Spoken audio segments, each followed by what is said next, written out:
treated. Sleep paralysis, people say that it can be attributed to nightmares, or what they call al-jathum. And al-jathum is something that makes it hard for you to breathe, and it collapses your chest, and you feel paralyzed. You can't speak, you can't shout, you can't move, and most likely this is a nightmare. You think that you're awake and you want to move, but you are unable because you're still asleep. Others, and this can be due to things that you had eaten, the wrong diet or whatever. And some say that this can be attributed to jinn possession. Either way, if this happens, you should maintain your adhkar, which is your antivirus, keeps you protected. You have to maintain your adhkar in the morning, in the evening, after fard prayers, before going to bed, and before leaving your house. And you will be 24/7 protected.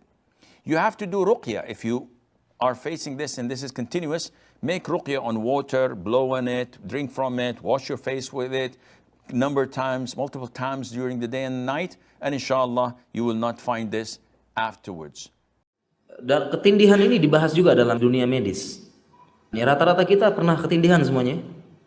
Ketindihan ya, tahu ya ketindihan. Ya, ketika kita tidur, kemudian seolah-olah kita keikat ya. Terikat tapi mau bangun juga tidak bisa.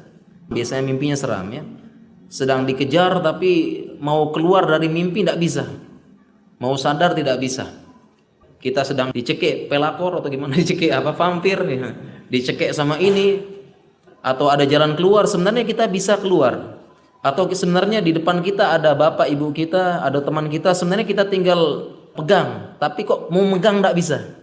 Dan ini dalam ilmu medis disebut dengan istilahnya sleep paralysis.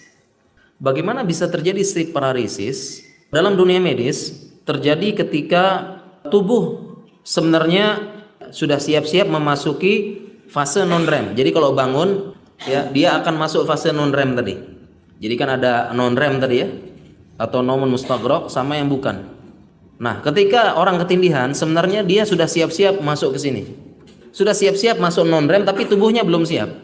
Sehingga ketika dia sudah sadar begitu, tapi mau menggerakkan tidak bisa, tubuhnya belum siap. Nah, inilah secara medis penjelasannya. Kenapa bisa sleep paralysis?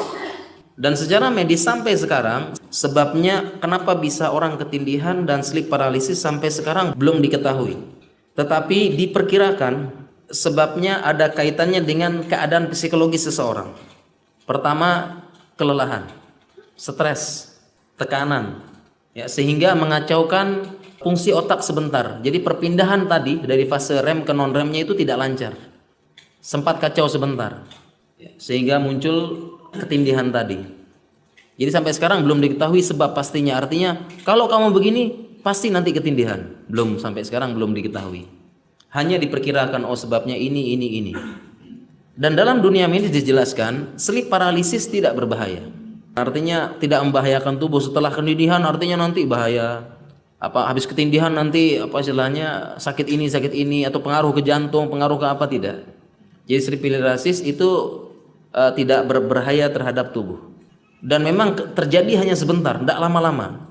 Disebutkan hanya sekitar 1 menitan, tidak lama-lama ya. Benar tidak ya? Ketindihan tidak ada yang lama ya, sejam gitu. Enggak ya, sebentar.